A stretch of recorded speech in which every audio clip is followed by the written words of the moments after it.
ভালোবাসাটা সবাই পায় না, এটা পাওয়ার অনেক ভাগ্যের ব্যাপার। যদি পেয়ে থাকো তাহলে যত্ন নিও। মানুষ তাদের চাহিদা অনুযায়ী আমাদের ব্যবহার করে, অথচ আমরা মনে করি তারা আমাদের খুব ভালোবাসে। এটাই হলো জীবনের ধ্বংসের অধ্যায়। অভাবের চেয়ে অবহেলা বেশি মারাত্মক, কারণ অভাব মানিয়ে নেওয়া যায় কিন্তু অবহেলা মেনে নেওয়া যায় না। সবাইকে নিজের মতো ভাবা বোকামি। মানুষকে আগে বুঝতে হয়, তারপর বিশ্বাস করতে হয়, হোক সে প্রিয় বন্ধু অথবা ভালোবাসা। আপনি কি জানেন, মানুষ হলো বহুরূপী। তারা স্বার্থের জন্য তোমার সাথে ভাব দেখাবে। যেদিন তার তোমার কাছ থেকে তার স্বার্থ ফুরিয়ে যাবে, তারপর আর তাকে পাবে না। আসলেই আমি কারো প্রিয় না, সবাই জাস্ট আমাকে অপশন হিসাবে রাখে। মনে পড়লে মেসেজ দেয়, মন ভরে গেলে চলে যায়।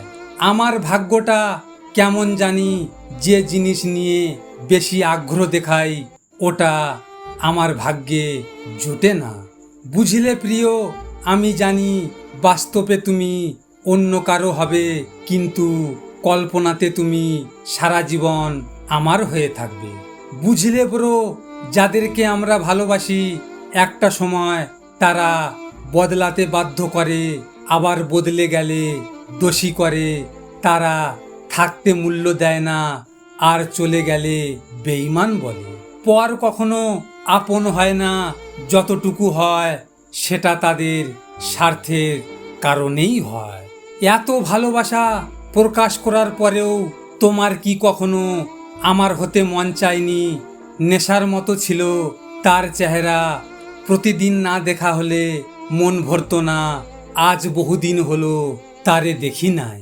ভালোবেসেছি এমন একজনকে যে কখনো জোর করে বলেনি আমার তোমাকেই লাগবে, যে কখনো জড়িয়ে ধরে বলেনি আমি তোমাকে ছাড়া থাকতে পারবো না, যে কখনো আমাকে আমার মতো করে ভালোবাসেনি, আমাকে আমার মতো করে বোঝেনি।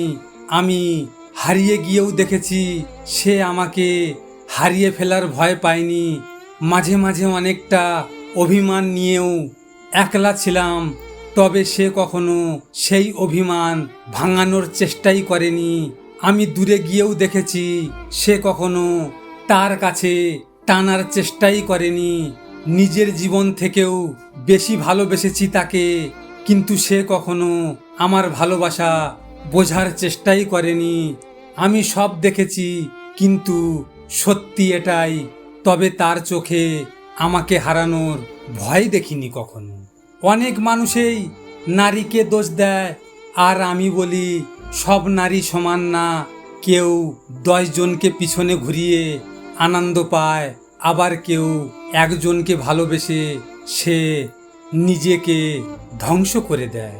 আমার কি ভাগ্য, তুমি দেখো, তোমার জন্য নিজেকে পরিবর্তন করতে চেয়েছিলাম। দিন শেষে তোমার পরিবর্তন দেখে আমি নিজেই অবাক হয়ে গেলাম। বুঝলে বড়, কথা না বোঝা মানুষের কাছে ব্যথা প্রকাশ করা মূল্যহীন। কেন জানেন, কথা বোঝার ক্ষমতা সবার থাকে না। তোকে ভুলতে পারবো না এটা আমি ভালো করে জানি, তবে তোকে মনে পড়লে যে যন্ত্রণাটা হয় এটা আমি কাকে বলি। লজিক মোটিভেশনের পক্ষ থেকে আমি গোপাল। যদি আপনাদের সাথে এমন ঘটনা ঘটে থাকে তাহলে মন খারাপ করে থেকো না।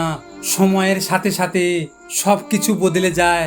মনে রেখো, তোমার জন্য ভালো কেউ অপেক্ষা করে বসে রয়েছে। ভিডিওটি শেয়ার করো তোমার প্রিয় মানুষের সাথে, অথবা যে তোমার ভালোবাসাকে অবহেলা করেছে তার সাথে।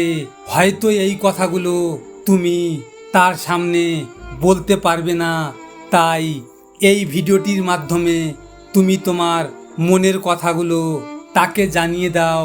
সব শেষে তোমরা ভালো থেকো, নিজের খেয়াল রেখো। ধন্যবাদ।